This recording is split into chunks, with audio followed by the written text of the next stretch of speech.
Good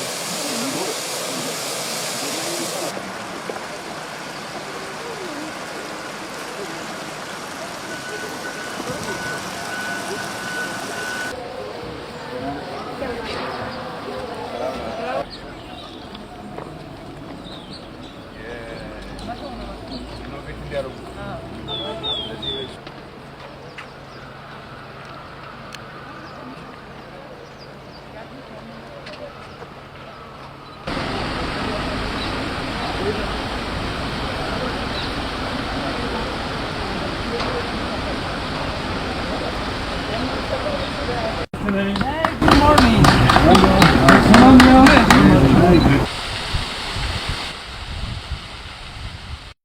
በማለዳ የወንዝ ዳርቻ ስራዎችን እየገመገምን ነው ያለነው። ከጀመርናቸው የወንዝ ልማቶች ከስምንቱ ማለት ነው ዛሬ ሁለቱን ነው ያየነው። በዚህ ከእንጦጦ ጀምሮ በቀበና ወንዝ አድርጎ የካራማራ ድልድይ ላይ እስከ ካራማራ ድልድይ የሚወጣውን ነው በማለዳ ያየናቸው። በጥቅሉ ሁለቱም በግንፍሌም በቀበና በኩል ያለውም ልማት በጥሩ ሁኔታ ሄዷል። የወንዝ ዳርቻ ልማት እንግዲህ በኢትዮጵያ አዲስ አይነት ልማት ነው።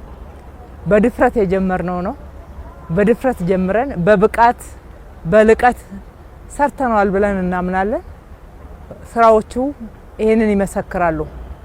እጅግ በጣም የሚያኮራ ለብዙ የከተማችን ነዋሪዎች የስራ እድል የፈጠረ አካባቢ ምህዳርን አፈርን ለመጠበቅ ስነ ምህዳሩን ለመጠበቅ በከፍተኛ ሁኔታ አስተዋጽኦ ያደረገና እንዲሁም ካሁኑ ጠፍተው ደርቀው የነበሩ ምንጮች እየመጡበት እየፈለቁ እየተገኙ ያሉበትን ተጨባጭ የሆነ ውጤት እያየን ነው።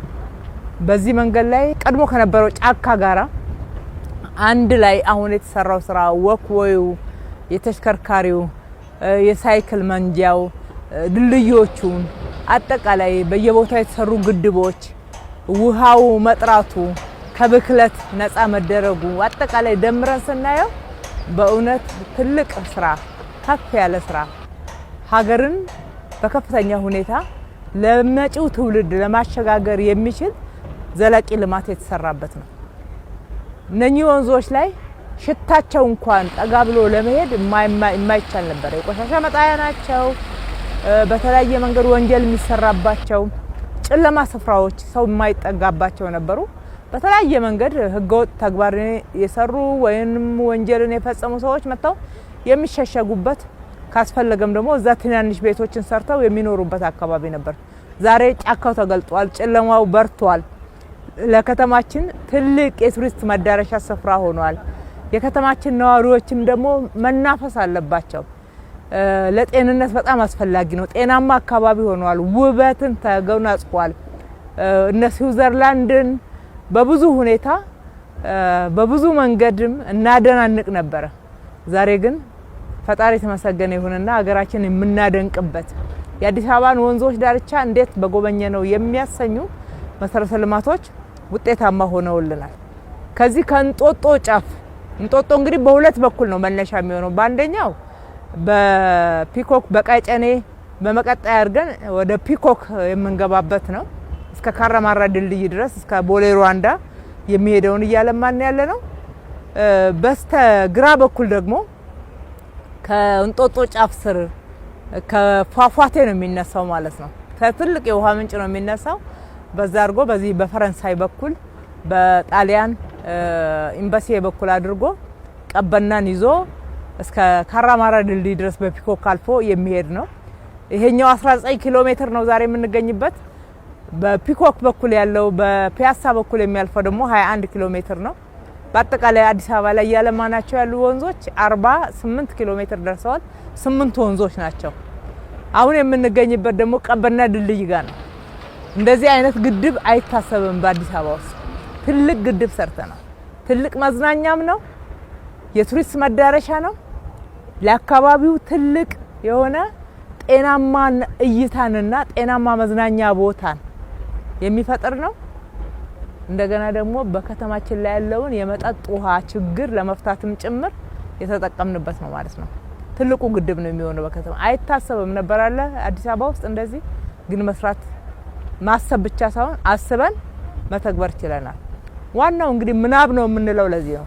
በምናብ ከፍ አድርገን ከተማችንን የት እናድርሳት እንደስሟ ውብ አበባ እናደርጋታለን የሚለውን አልመን እሱን ወደ እቅድ ቀይረን በተግባር ደግሞ ተገልጠን እንደዚህ አካባቢውን ግልጥ አድርገን ውበቱ እንዲታይ ውበት ብቻ ሳይሆን ጤናማ እንዲሆን ከብክለት እንድንነጻ በዛ ውስጥ ሰዎች የስራ እድል እንዲያገኙ የቱሪስት መዳረሻ ሲሆን አሁን እዚህ አካባቢ በጣም ትልልቅ ሆቴሎች ናቸው የሚገነቡት። እነኛ አሁን የቀሩት ቤቶች ሳይቀር እዚህ አካባቢ ቤት ገንብተንላቸው ትልልቅ ሪል ስቴቶች አፓርትመንቶች የሚገነቡበት አካባቢ ነው የሚሆነው። አሁን ከዚህ በፊት አይፈለግም ነበር። አሁን ግን በከተማችን አንደኛ ደረጃ ነው።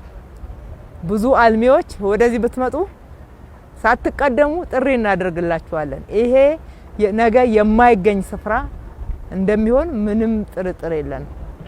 የመሃል ከተማውን ተብሎ የሚገለጽ አካባቢ ነበር። አሁን ዋናው መሃል ይሄ ሆኗልና እና ከዚህ በላይ ማልማት ይቻላል።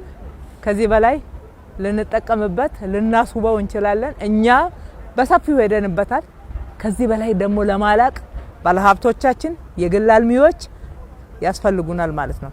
ልክ ከእንጦጦ ፒኮክ በሰራነው መንገድ ያደረጋችሁትን ተሳትፎ ኑ እዚህም ሌላ ሁለተኛውና ሌላኛው አማራጭ ተፈጥሮላችኋል ማለት እወዳለሁ። እየተጠናቀቀ ነው ያለው፣ በመጠናቀቅ ነው ያለው የወንዞች ዳርቻው ልማት። ወንዙ በጣም የሰጠ ጥርት ያለ ውሃ እየመጣ ነው ያለው። በከፍተኛ ሁኔታ ደግሞ ውሃው እየጨመረ እንደሚሄድ እንጦጦ ጫፍ ላይ አይተናል። ምንጮቹ የደረቁት ሲፈልቁ ትልቅ ወንዝ እናገኛለን። የአዲስ አበባ ልጆች ወጣቶች እድለኞች ናቸው። በየመስመሩ ላይ በየሎቱ ስንመጣ የኳስ መጫወቻ አለ፣ ካፍቴሪያዎች አሉ፣ መጸዳጃዎች አሉ፣ የህፃናት መጫወቻዎች አሉ። ከተማን ለነዋሪዎቿ ምቹ ማድረግ ከዚህ ወዲያ ምን አለ? ለነዋሪዎች ምቹ፣ ለቱሪስት ደግሞ ሳቢ መዳረሻ የቱሪስት መዳረሻ እንዲሆኑ ማድረግ ነው። አዲስ አበባ እስከ መቼ ድረስ የቱሪስት ተላለፊያ ትሆናለች ብለን በቁጭት የተናገርነው በተግባር አሁን እንግዲህ ከኢትዮጵያ አየር መንገድ ጋራ በአዲስ አበባ የሚተላለፉ መንገደኞች በተለይ ትራንዚት መንገደኞች ወጣ ብለው የሚያዩት የሚጎበኙት የሚማሩበት ስፍራ ተፈጥሯልና በጥቅሉ የተሰራው ስራ ድንቅ ነው። የሰሩትን ያስተባበሩትን አመራሮቻችንን ከልቤ አመሰግናለሁ። በአካባቢው ላይ የተባበሩትን ነዋሪዎች በጣም አመሰግናለሁ። በዚህ የተሳተፉ ማህበራትን ኮንትራክተሮችን በጣም አመሰግናለሁ። መተባበር ሀገር ያለማል፣ ሁላችንንም ደግሞ ተጠቃሚ ያደርጋል። እንበርታ፣ እንቀጥል ማለት እወዳለሁ። እጅግ አድርጌ አመሰግናለሁ።